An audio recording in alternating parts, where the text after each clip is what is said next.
¿En la médula? Sistema nervioso central. Sí. En el Ah, encéfalo, verdad. en la médula. Médula, sí.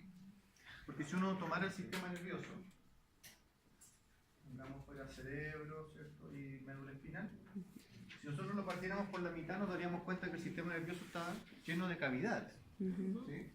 Que en la parte del encéfalo se denominan, ¿cómo se llaman esas cavidades? Cisternas, sí. No, cisternas. Cisternas y ventrículos. Ventrículos son. ¿Viste que tiene Pasa que las cisternas son ventrículos más más chiquitos. chiquititos? Y son cuatro. Hay Cuatro, un sí. cuarto ventrículo. Ah, Pero verdad, ahí esos abajo. ventrículos después al bajar por el tronco encefálico se convierten en un canal que recorre toda la médula espinal. De hecho, si ustedes cortaran la médula espinal acá, Hay un habría un canal central que se llama canal. el epéndice. Bueno, esas cavidades no están llenas de aire, están llenas de líquido cefalorraquídeo. Que provienen de los plexos corales. Ah, no. ¿Qué funciones tienen este líquido cefalorraquídeo? Nutrir, proteger, tiene células de tipo inmunitario, también tienen una función amortiguadora, mecánicamente también protegen. Y ese líquido está solamente en esa zona. Para diagnosticar muchas enfermedades del sistema nervioso central se toman muestras de líquido cefalorraquídeo, para la meningitis, por ejemplo. Un fluido orgánico. Después tenemos, por ejemplo, el líquido peritoneal. ¿Dónde se ubica el líquido peritoneal? En el peritoneo. En todo el cuerpo. Antes de eso, ¿qué es el peritoneo? No, es como lo que envuelve, acuérdate que... Sí, depende. ¿Te ¿Qué acuerdas es el que el profe peritoneo? decía que era una capa así transparente que envolvía todos los órganos? ¿Sí? Es como lo que envuelve a todos los órganos, que es transparente. Es como una telita. ¿Cuáles órganos? Por ejemplo, los La ovarios. cavidad abdominal era peritoneo y la pleura es la cabeza. Ya es eso. Primero está Sí. la cavidad abdominal. Abdominal, sí. Envuelve la cavidad abdominal más que envolver a los órganos abdominales. Porque no Ya. tenemos el peritoneo metiéndose entre el estómago y los intestinos, como forrando los órganos, Ya. sino que cubren la pared de la cavidad abdominal. Sí. Es una membrana, más que una tela, Membrana. una membrana. No, pero si eso de a poquito van llegando, de a poco van saliendo. Ya. ¿Alguien alguna vez ha visto una cirugía abdominal? Sí, eso es, siempre que haya muerto por causas naturales, es una buena opción para estudiar anatomía, hacerse una idea en realidad de, porque una cosa es ver los órganos en una mesa todos separados, que verlos cómo se organizan y cómo están. Si nosotros queremos hacer una cirugía abdominal, ¿cuál es la primera capa que vamos a incidir? La piel. La piel. Piel, ¿cierto? Después, Músculo. Fascia, músculo. antes de eso, El tejido subcutáneo. tejido subcutáneo, que es generalmente rico en tejido adiposo. Después llegamos al tejido muscular, ¿sí? Y después del tejido muscular, Al manto. el manto. No, al aumento. No. Claro, primero abro el peritoneo Sí. y ahí recién entro a la cavidad abdominal. Abdominal, claro. Y claro, este tejido adiposo está entre medio de los órganos, que son los aumentos mayor y menor, Y menor. ¿sí? Que eso es lo que le llaman el manto Sí. del cirujano, como poético. Pero el que ha visto una cirugía, porque en el animal muerto igual, ¿no? Los órganos están brillantes, están húmedos, Sí. y entre ellos se desplazan con mucha suavidad. Eso es gracias al líquido peritoneal. Es como tiene la función de lubricar, sobre todo las vísceras, los órganos que se contraen y se dilatan, para que al contraerse no lastimen o no rocen con otros órganos. O imagínense una hembra en gestación en que el útero empieza a ocupar gran parte de la cavidad abdominal, presionar el resto de los órganos de manera suave, con cariño. Eso lo logra el líquido peritoneal. Y solo se encuentra en la cavidad abdominal. Obviamente cuando yo termino la cirugía y voy cerrando, tengo que ir cerrando Por capa. capa por capa, si no un solo nudo. Hay casos, hay casos. Cuando no alcanza el hilo para todas las capas. ¿Se puede? Líquido pleural, algo adelantaron por acá. El líquido pleural, Los ¿dónde pulmones. se encuentra? Los pulmones. Cavidad torácica. Ya. Más específico, ¿dónde? Pulmón. Fuera de los pulmones. Sí, porque no está dentro de los pulmones, no está en los pulmones. Envuelve el pulmón. El pulmón, claro, es una membrana que recubre los pulmones, la pleura, y que además tiene dos capas. Sí. Visceral y parietal. Sí, eso de seroso tiene que ver con el tipo de tejido que forma la capa. Pero en términos anatómicos, tenemos una capa adherida al pulmón, a la víscera, ¿cierto? Que es la capa visceral. Y la capa externa, Parietal. y se llama parietal porque A la pared. está unida a la pared, ¿cierto? Perfecto. Y entre las dos capas está el líquido pleural. ¿Qué función tiene el líquido pleural? Lubricar. ¿Perdón? Lubricar. Sí, lubricar, permitir que los pulmones se expandan suavemente. También cierta acción amortiguadora, mecánica, de protección. Perfecto. Líquido sinovial. En la Articulación. articulación, ¿cierto? El líquido sinovial es de esos líquidos que uno se acuerda que existe cuando le falta. Me duele. Claro, porque duele, se hinchan las articulaciones, porque Función también de tiene una formación. función de lubricación, de permitir que los huesos vayan rozando, no los huesos, las superficies articulares, los Los cartílagos cartílagos articulares, articulares. Sí. puedan rozar y no haya daño, no haya erosión en esa estructura. Porque una articulación está formada por La articulación. Depende de qué articulación. primero huesos, ¿cierto? Qué hueso, sí. Sin huesos no hay articulación. Cápsula, la cápsula está formada por Articulación. los cartílagos están acá, están en la superficie articular. La cápsula Pero tiene la cápsula- el líquido sinovial. Adentro está el tejido. El líquido sinovial. Sí, claro, el líquido sinovial está dentro de la cápsula articular. La cápsula tejido fibroso, reforzado por El ligamento. los ligamentos, ¿cierto? ¿Cuál es la diferencia entre un ligamento y un tendón? El ligamento va de hueso a hueso y el tendón de hueso a músculo. Buen profe, el doctor Karim.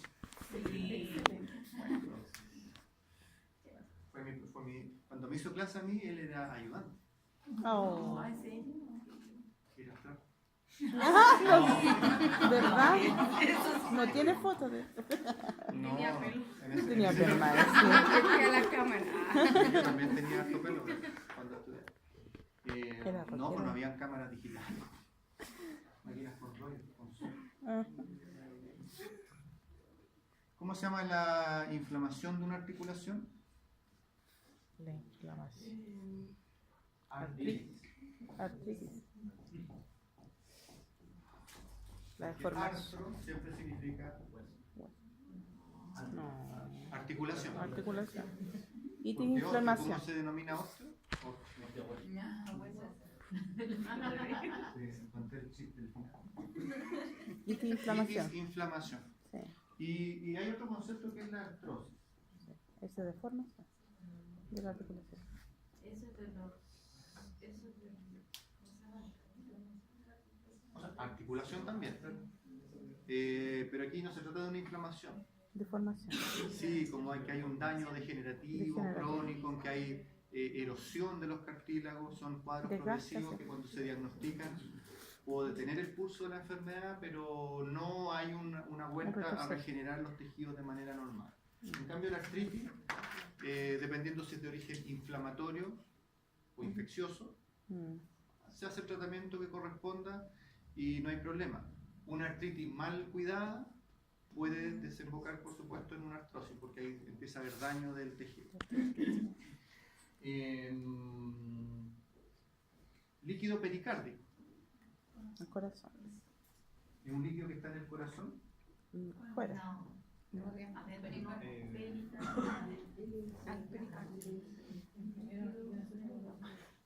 Líquido cefalorraquídeo.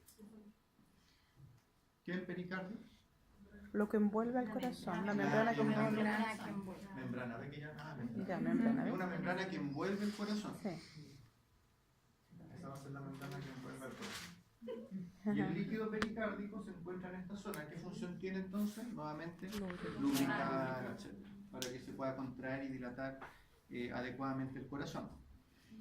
¿Qué problema podría haber si por algún cuadro inflamatorio o infeccioso aumentara el volumen de este líquido sinovial? Pericardio. Claro, empieza a generar... O sea, bueno, va a haber una pericarditis y generalmente el cuadro inflamatorio hace que el líquido comience a aumentar su cantidad. ¿Y qué problema traería? Claro, empieza a llenarse de líquido esta bolsa y esta bolsa tiene un límite. Y por lo tanto el corazón es que empieza a restringirse en sus movimientos y comienza a funcionar inadecuadamente. Eso es lo que se llama tamponamiento cardíaco.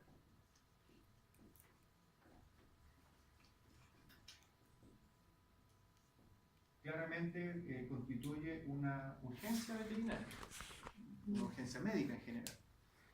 ¿Y cómo se tratará eso? ¿Cómo solucionarían ese problema ustedes? Habría que estar un poco líquido, ¿no? Diurético, como segunda medida, diurético bien. Sí, una punción directo al saco pericárdico, exacto. Igual que en las series de urgencias. Traumatismo. Porque a veces este saco puede llenarse no de líquido pericárdico, sino que de sangre por alguna hemorragia.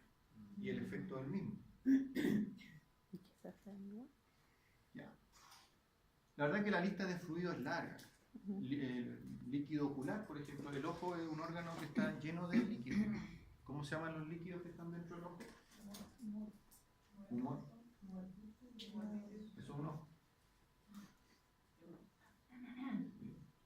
Humor vitro y acuoso, como hay más de uno entonces. Usted siempre dice que así no enseña. Así lo van a entender. Sí, y así es en realidad, sí, pues está bien. ¿Me lo enseñaron bien? ¿Me lo enseñaron por debajo? Sí, porque el ojo tiene dos cámaras, una cámara anterior y una cámara posterior.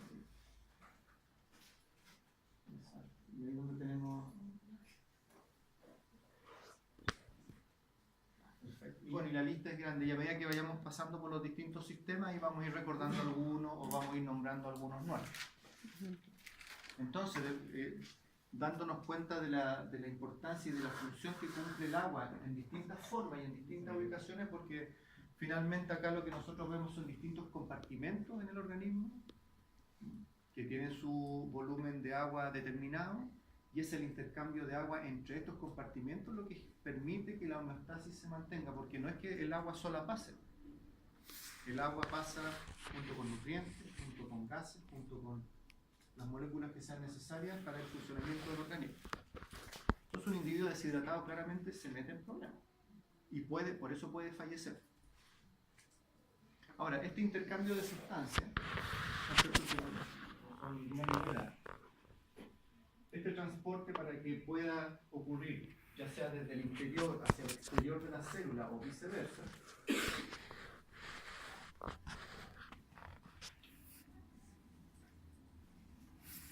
ocurre por mecanismos que se diferencian o se clasifican principalmente porque ocurren a favor o en contra de una gradiente de concentración.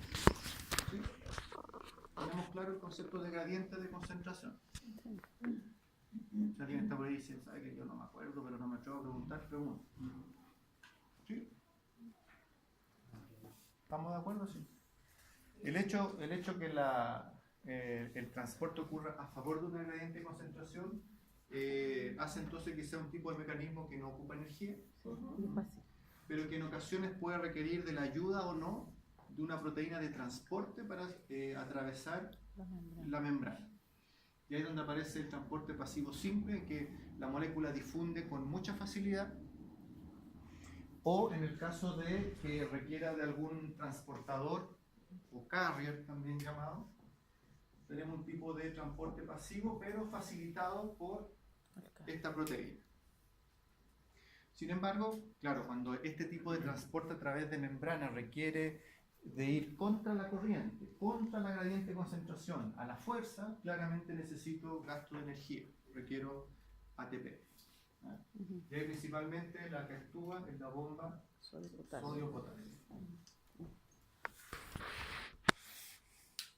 En el fondo es una bomba que intercambia sodio y potasio desde dentro y fuera de la célula y de pasada arrastra las moléculas que requieren entrar o salir de la célula. Y eso claramente requiere energía. Pero hay otro tipo de conexiones entre las células que también permiten el intercambio de sustancias, pero que son mucho más directas y son mucho menos comunes también, que es lo que se llama las uniones de hendidura. Uniones de hendidura. En el fondo lo que hay es un conducto que une el citoplasma de una célula en un túnel. Y por lo tanto yo paso por el túnel y no tengo que darme el trabajo de atravesar membranas. Obviamente uniones de esa. Obviamente ocurre entre células adyacentes que están una al lado de la otra y se encuentra, el principal ejemplo es en qué tipo de tejido se encuentra este tipo de unión.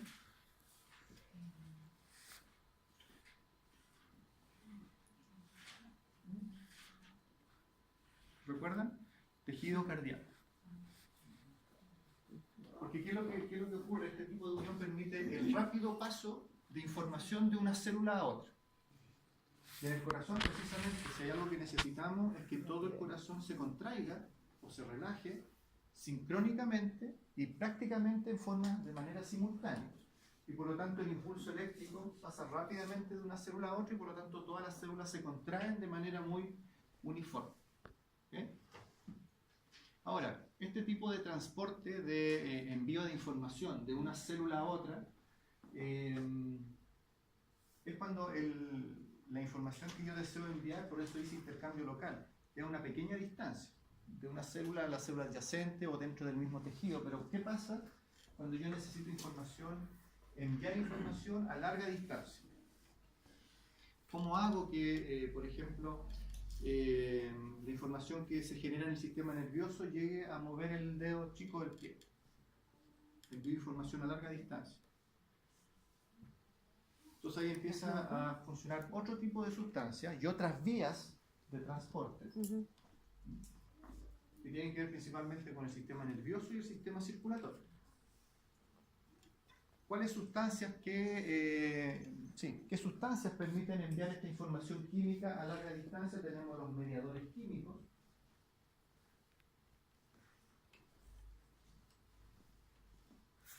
Ejemplos de mediadores químicos.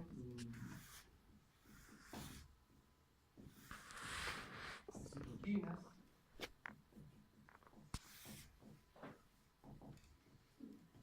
Interleuquinas. Por ejemplo, cuando hablaban de las constantes fisiológicas, hablaban de la temperatura corporal. Cuando aumenta la temperatura corporal, ¿qué interpretamos de esa información?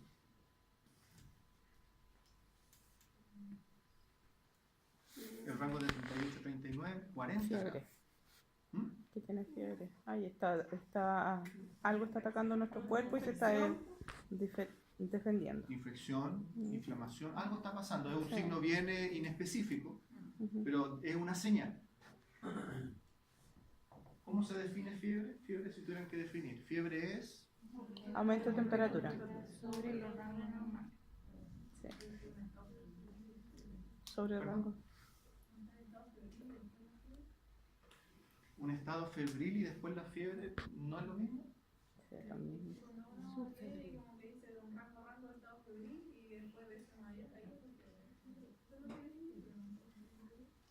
No sé, yo lo veo igual. Me suena como lo mismo en realidad. Pero bueno, pero más allá de eso, ¿y la hipertermia qué es entonces? ¿O es lo mismo? Hipertermia. La hipertermia se refiere más como lo que es ambiental, no algo como quizás patológico. Por ejemplo, no sé, quizás si está en una sala que está como con mucho calor y obviamente va va a tener un aumento de la temperatura corporal, pero no necesariamente que sea por alguna patología, por algo infeccionado. Como un golpe de calor. Claro. No, eso es como un shock térmico. No, a lo que se refiere, hay la principal diferencia porque ambos son aumentos de temperatura corporal. ¿Sí? Ya.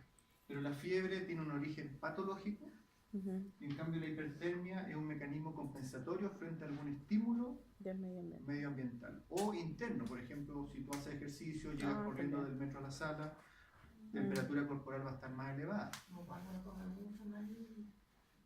O cuando uno se pasa el secador. ¿Sí? Sí, Puede ser, porque puede cuando a mi perro una vez lo bañaron, llegó el veterinario, le habían pasado el secador, tiene fiebre. Cuando uno duerme, el cuerpo tiende a subir de temperatura. Sí. Suele Como a pasar. sudar y eso. Ah, no. Pues una patología. Es que de repente a mi hija le pasaba cuando ella dormía, el cuerpo se sentía muy caliente. Y después ya despertaba y empezaba a transpirar. ¿A qué se debe? Y no era que tenía fiebre ni nada. A mi hija le pasó eso y tenía un estilo. Pero le pasó eso varios años, ¿sabes? Y no la. No, era algo, no le encontraron nunca nada. Algo ¿Y solo A le mí- ocurría al dormir? al dormir. Posesión total. No, ¿Y ni un síntoma más? no sabría decir en realidad. Si es algo particular de tu hija o porque, no sé, a uno le puede pasar como las temperaturas varían en la noche, que el organismo reaccione frente a esos cambios de temperatura, pero no sé, voy a averiguar. Pero mientras tanto nos quedamos con la teoría de su cumpleaños. Entonces la diferencia entre la fiebre y la hipertermia, la causa patógena, mecanismo fisiológico de compensación o interno. Si es ejercicio, por ejemplo, es como hablamos de la termogénesis tiritante, generamos hipertermia. Mecanismo compensatorio para regular o adaptarnos a la temperatura ambiente. Ahora, pero ahí la pregunta, ¿para qué sirve la fiebre? Es un síntoma. Sí, es un síntoma o un signo. ¿Es una defensa? Antes de seguir con eso, ¿es un síntoma o un signo? Es un síntoma.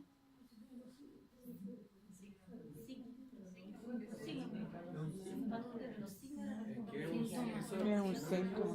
Que tú no veis que tiene fiebre, tenés que Es lo que se tomarla. puede cuantificar objetivamente. Ujú. ¿Se puede cuantificar? Sí, sí. Es un síntoma. Síntoma es... ¿Qué entendemos por síntoma entonces? Es algo más subjetivo, más una percepción. que lo podemos el dolor, medir. por ejemplo. Ya. El dolor es un síntoma. Pero no nos desviemos. Dice que es un mecanismo de defensa. Sí. ¿Y por qué la fiebre va a defender al organismo contra algo? Porque avisa. La fiebre es un indicador. Que puede haber infección. Sí, porque lo loco es que cuando alguien tiene fiebre lo primero que le dan es algo para bajarle la fiebre. Pero no siempre. Yo no sé Como que a la- los niños le mantienen hasta cierto rango la fiebre. ¿Ya? Lo que pasa es que la fiebre igual puede generar otros problemas adversos si no se controla. Por eso está cierto.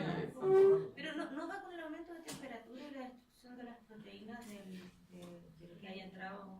Sí, bueno, ese es un tema. ¿Por qué las fiebres extremas ponen en peligro la vida de un individuo? Porque comienzan a denaturalizar las proteínas. Ujú. Y no pensemos solo proteínas estructurales, las enzimas que También. regulan las reacciones bioquímicas, metabolismo, pueden fallar. Perfecto. Por ahí dijimos hace un rato, esta sala está llena de microorganismos, pero para nosotros no son mayor tema. ¿Qué es lo que hace que un microorganismo se convierta en un microorganismo patógeno? La principal característica es que su metabolismo es exitoso a la temperatura de nuestro cuerpo. 36 grados en el caso del ser humano. Puede vivir ahí.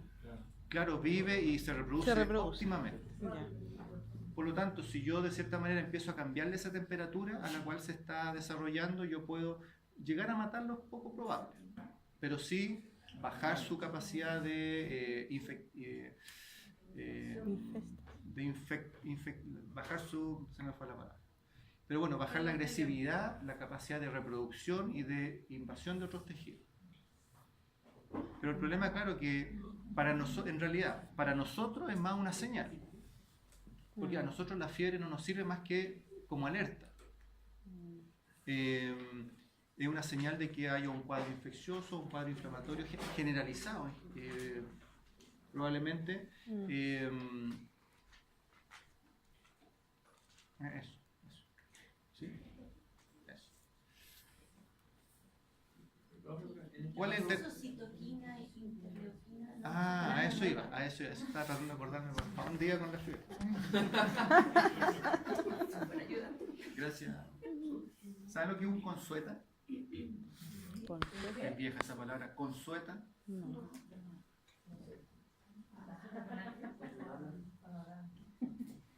Es vieja en realidad la palabra. Cuando hay obras de teatro, siempre adelante hay como unos cubículos. No, tramoyas son los que están atrás. Y en ese que solo se ve el que está actuando, hay alguien que está con el, claro, el que le sopla los libretos. Sandra. Nuevo apodo. Consueta también. Que no le vamos a confundir con los... Antes de unirlo con esto, ¿cuál es el nombre médico para la fiebre? ¿El concepto médico?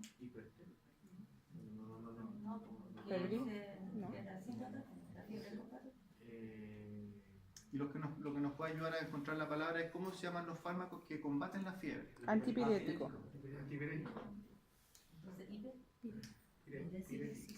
Pirexia. Pirexia. Porque piro significa... ¿Piro qué significa? Fuego, claro. El pirómano, ¿cierto? El fuego pirotécnico, ¿sí? Fuego. Y el antipirético, entonces, que combate la fiebre. ¿Cómo el organismo sabe que tiene que generar fiebre? Con nuestro sistema inmunitario. ¿Su sistema cuál? Inmunológico. Eso, Inmunitario no. Inmunológico. Porque resulta que cuando entra un agente extraño, lo van a ver en inmunología después, porque no les toca inmunología, ¿sí? No. Bueno. ¿Y por qué colocan así como no? Sí, no, todavía no. Sí. Pero en general, cuando un antígeno, un agente extraño entra al organismo, el sistema inmunológico toma contacto con él, lo reconoce, lo estudia, pero no se queda perdiendo tiempo en estudiarlo, sino que inmediatamente comienza a liberar sustancias químicas, citoquinas e interleuquina, la interleuquina 1, solo por contarles, es el principal agente pirético que tiene el organismo, y esa sustancia viaja por la sangre, y cuando llega al hipotálamo, lo vamos a ver después, en termorregulación. Cuando llega al hipotálamo, estimula al centro termorregulador y comienza a generar mayor gasto de energía y un aumento de temperatura corporal. ¿Para qué? Para darle un ambiente incómodo, inadecuado a los microorganismos. A eso quería llegar con toda la fiebre. Por eso digo que el que diseñó esto sabía lo que estaba haciendo. Ejemplo de mediadores químicos. Después dice hormona, una palabra que todos conocemos, y que hormona se define como... Es una proteína. Hay proteínas, algunas son glicoproteínas, algunas son lipídicas. La estructura química igual puede variar mucho. Ya.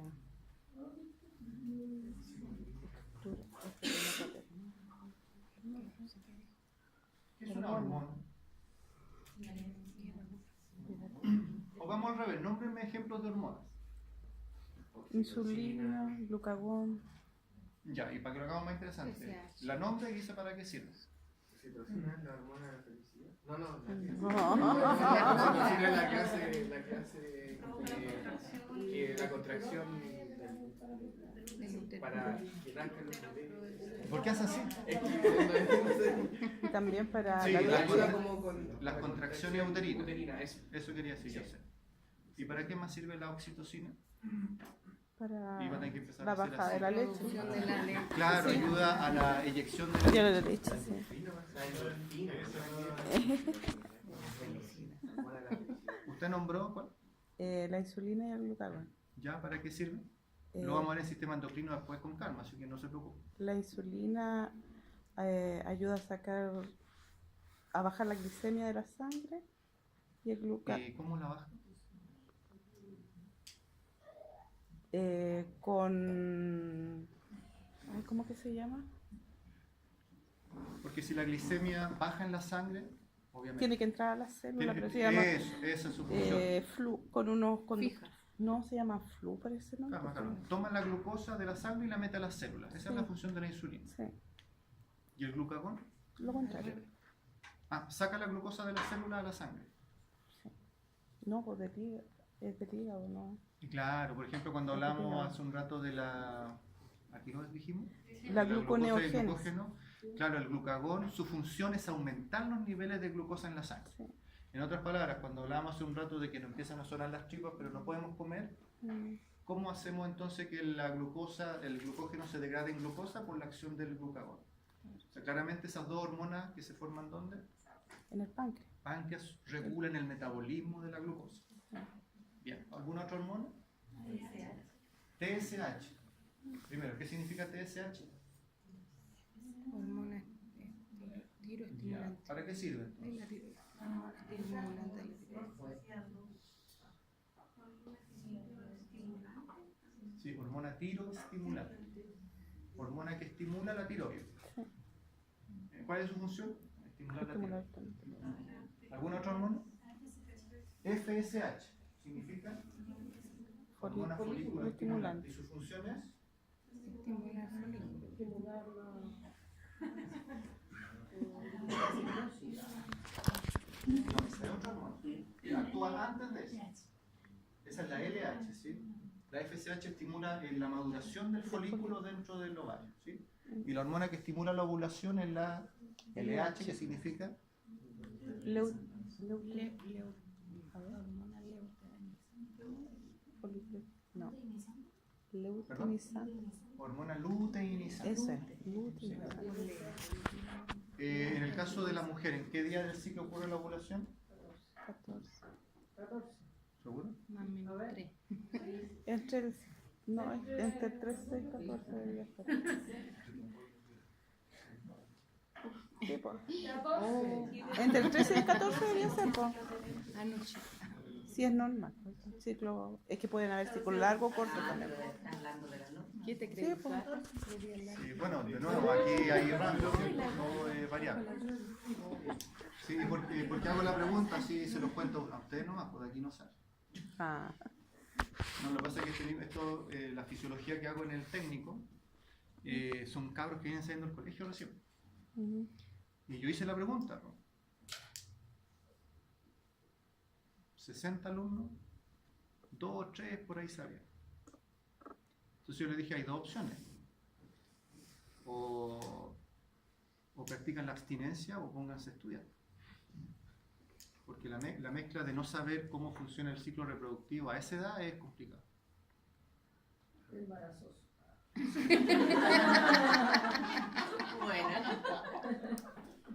Bueno.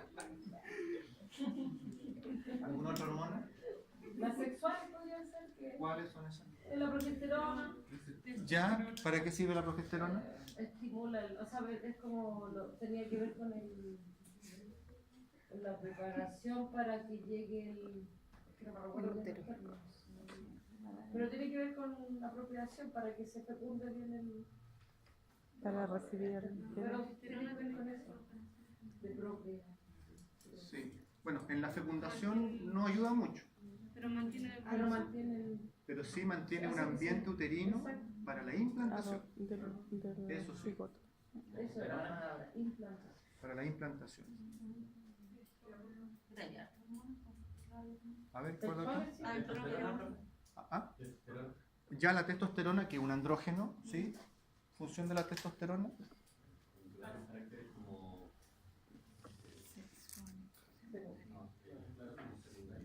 Sexuales secundarios, sí. Ya. La adrenalina. Ya, pero ¿y qué más la testosterona?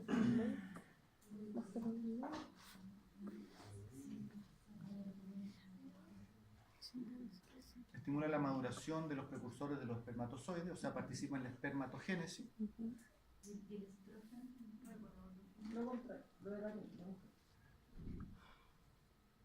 Ya, ¿y los estrógenos qué otra función tienen dentro del ciclo?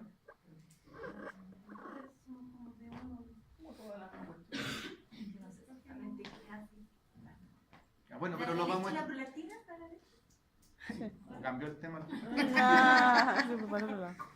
Sí, la prolactina estimula la producción de la leche. Y la salida, la inyección es la oxitocina. Oxitocina. Bueno, pero vamos a tener nuestro capítulo de sistema endocrino y vamos a estudiar primero cómo estudiamos las hormonas. Primero las glándulas donde se producen, características de cada una de las hormonas, dónde se produce, porque hay algunas glándulas que producen más de un tipo de hormona y se producen en tejidos y en tipos celulares bien particulares, dónde genera su efecto, y ahí es donde volvemos a la pregunta inicial: ¿cuál era la definición de hormona? Son sustancias químicas que se producen en un tejido, generalmente tejidos glandulares, y ejercen su efecto en un tejido blanco a distancia. Sí, que se producen en tejidos generalmente glandulares. La adrenalina es una hormona también, sí. Pero genera su efecto en un tejido blanco, tejido objetivo le llaman también, tejido diana, a distancia, porque son transmisores de información a distancia. Tejido blanco, tejido blanco. Pero blanco porque es un blanco, ¿sí? Donde tiro la flecha, ya, tiro al blanco. Y los neurotransmisores, y la imagen un poco hace referencia a los neurotransmisores. Claramente esos están más delimitados a un sistema, que es el sistema nervioso. ¿Sí? Neurotransmisor. ¿Y dónde están los neurotransmisores en el sistema nervioso? O podemos partir al revés. ¿Conocen algún neurotransmisor? Y las endorfinas son neurotransmisores. Ahí sí. ¿Algún otro? O al revés. Entonces, ¿cómo se transmite la información de una neurona a otra? Por el axón. Sí, a través del axón viaja el impulso eléctrico, pero cuando Electroquímico. La sinapsis. la sinapsis neuronal. ¿Sí? No era ¿Y en qué consistía la sinapsis? Que cuando el impulso eléctrico llegaba a los botones sinápticos, lo vamos a ver también. Se empezaron a liberar vesículas con sustancias químicas, que son los neurotransmisores, los cuales viajan a la neurona postsináptica para volver a generar un nuevo impulso eléctrico y la información viaja. Obviamente esto que yo dibujé tan lento ocurre en milisegundos, prácticamente es como que fuera un solo nervio, la velocidad con la que se transmite la información. Ahí están los neurotransmisores. Los más importantes, la adrenalina, la acetilcolina,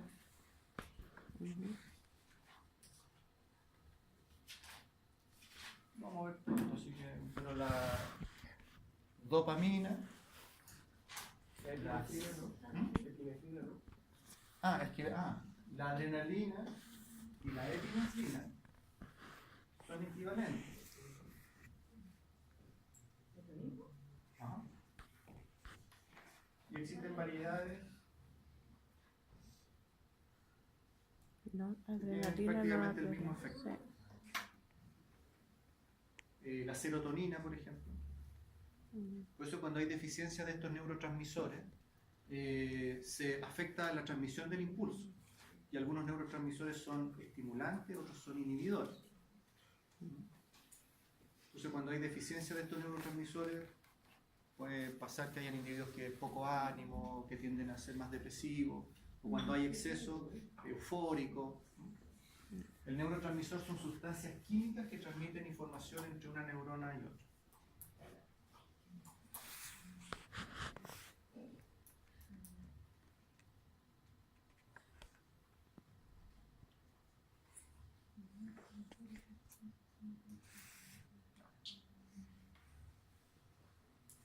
Ahora, ¿cómo se regula este funcionamiento del sistema nervioso? Y ya con esta diapo terminamos. Porque decíamos al principio, ya está haciendo mucho frío. Hace tanto frío que empieza esta termogénesis tiritante y empezamos a tiritar. Sí. Pero en algún momento el organismo tiene que saber de que tiene que dejar de tiritar, porque hablamos de que había otros mecanismos que atacaba el tejido adiposo pardo y la temperatura empezaba a elevarse por otros mecanismos. Pero ¿cómo sabe que debe dejar de tiritar el organismo? ¿Ya?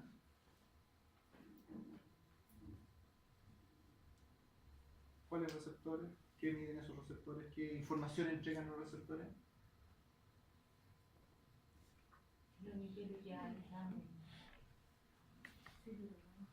¿Pero cuáles receptores? ¿Los mismos de la piel que detectaron el frío inicial?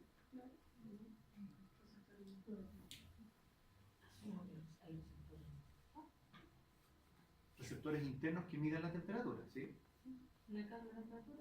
O sea, como termorreceptor. Pero interno, porque ahora yo ya no me interesa la temperatura del medio ambiente, me interesa que mi temperatura interna haya llegado a cierto nivel. Sí, pero primero se lo órganos están en nuestro sistema, después vienen los músculos. Asumo que cuando hace frío, se hace el cuerpo primero que los órganos funcionen. Sí, claro, los órganos vitales, sí, totalmente. Pero ¿cómo se entera el organismo que ya el problema que existía ya se detuvo? A través de un poco lo que menciona Susana. A través de lo que es el concepto que vamos a llamar de retroalimentación. ¿Le suena? ¿No le suena? Sí. ¿Sí? O en términos generales, más allá de la fisiología. ¿Qué es la retroalimentación? Como yo te doy, Hay una canción así, por si me das, yo también te doy. el feedback, ¿cierto? El feedback. Claro, en el fondo doy información o genero una acción y yo después necesito información. ¿Qué pasó con la acción que yo realicé? Porque mientras yo no reciba información de vuelta frente a lo que yo hice, yo voy a asumir de que el problema persiste y por lo tanto yo sigo generando la misma acción. Siempre cito el ejemplo de, ya, tuvimos la primera cátedra. ¿Ya? Estamos inventando. Puro rojo. Estábamos inventando. Y uno se preocupa. ¿Cierto? Se preocupan ustedes, me preocupo yo también. Entonces yo les pregunto, chicos, pero si hemos participado en clase y veo que me responden tan bien, ¿por qué en la prueba les fue mal? Y al igual que ahora se quedan todos callados. No entendieron. No le entendí la forma de las preguntas, puede ser. Bueno, eso es retroalimentación, ¿cierto? Porque no estaba bien redactada la pregunta. No, no creo. Puede ser No. que usted no conoce. Leímos mal. Leímos mal. También puede ser. Sí, o no estudié, también puede ser. También. ¿Cierto? A la próxima baja la cara. Eso es retroalimentación porque ¿cómo yo podría generar una acción reparadora sobre el hecho de que estén malas las notas si yo no sé por qué les fue mal en la prueba? ¿Sí? Y ahí tomaremos medidas y en base a esa retroalimentación yo tomo otra medida. Ya, sí, efectivamente parece que las preguntas no estaban muy claras. No, la escala no fue. Excepto para llegar al segundo piso, si no, no. Hasta que se solucione el problema. En este caso, el concepto de retroalimentación o feedback tiene que ver con la recepción de estímulos posterior a la acción que se tomó. Es decir, empecé a tiritar, el tejido pardo empezó a generar energía, mi temperatura corporal llegó a los valores normales y ahí se manda una nueva información al sistema nervioso que dice el problema inicial, que era la baja temperatura corporal, se solucionó. Y los mecanismos que se gatillan entonces se detienen. En ese caso, como estoy gatillando la detención de ciertas funciones, es una retroalimentación negativa. Pero cuando al principio había baja temperatura corporal y hubo que generar nuevos procesos como empezar a tiritar, eso es una retroalimentación positiva. La retroalimentación positiva también es como estímulo, estimular nuevas acciones. La retroalimentación negativa es inhibir, frenar, detener las acciones que se estaban tomando. Por ejemplo, y ya con esto terminado, hay hiperglicemia, hay altos niveles de glucosa en la sangre, lo cual claramente está fuera del rango normal y de nuestro rango de homeostasis de la glicemia. Entonces hay una retroalimentación positiva para estimular la producción de insulina, como mencionaba el ejemplo hace un rato. Al empezar a producirse insulina, ¿cuál va a ser el efecto? Que la insulina comience a ingresar a las células y como consecuencia se restaura la glicemia. Si esto llegara hasta ahí nada más, y al páncreas nadie le dijera que la glicemia volvió a rangos normales, ¿qué ocurriría? Hipoglicemia. Se sigue produciendo insulina, sigo metiendo glucosa a las células y empiezo a caer en el caso contrario, que la glicemia empieza a bajar demasiado. De hecho, nunca olviden que es mucho más grave y mucho más peligroso una hipoglicemia que una hiperglicemia. ¿Ya? ¿Por qué? Que no podemos demorar. Ya no va a haber mal más. Un coma. Te Sí, puede el dar un sistema coma. nervioso es el principal perjudicado frente a las bajas de glucosa. ¿Por qué? ¿Cuál es la pregunta, disculpa? ¿Por qué el sistema nervioso es el principal perjudicado cuando hay hipoglicemia? Porque las células se nutren solamente de glucosa. No, porque el cerebro se Igual que todas las demás. No, ¿Cuál no? no, porque también puede sacar energía de los lípidos, de las proteínas. Pero también. Nos dijeron, me enseñaron eso. Sí, y los cuerpos cetónicos también me dijeron. Puede ser porque el cerebro se alimenta de glucosa. Todos Sí, sí, lo mismo.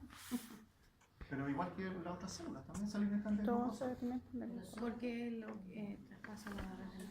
Hematoencefálico. O sea, de hecho al revés, si el sistema nervioso se alimenta de otras cosas también, no debería sufrir tanto entonces. Pero también depende mucho de la condición de la persona, del animal o de la persona en realidad para lo que pueda pasar. ¿Por qué alguien se puede suicidar con alta dosis de insulina? Ya no ha habido casos. En Chile y todo.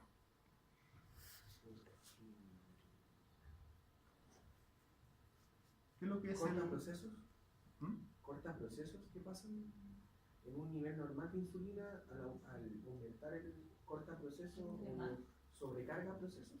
¿Qué puede hacer que haya una falla orgánica? O sea, del momento que la insulina regula el metabolismo del combustible del organismo, que es la glucosa, Se acaba con. tiene que generar efectos de algún tipo. ¿Qué es lo que es el shock insulínico? Alta dosis. Buena pregunta, para que la noten y la busquen. Es como una alta dosis. Alto nivel de insulina para entrar mucha glucosa a la célula. O inhibe la producción, o inhibe la cantidad de insulina, o sea, perdón, inhibe la cantidad de glucosa. Es que la función de la insulina es meter glucosa a la Sí, célula. Una vez que Se queda sin combustible. Es que, ¿por qué sacar sin Ah, no, combustible si siento. la insulina mete glucosa a la Mete, célula? pero si ya Pero no para hay que lo más. anoten, ¿ya? Ya, shock Insulínico. insulínico, ya. Que no va a haber producción. No, pues son dos frases nomás. Pues, sí.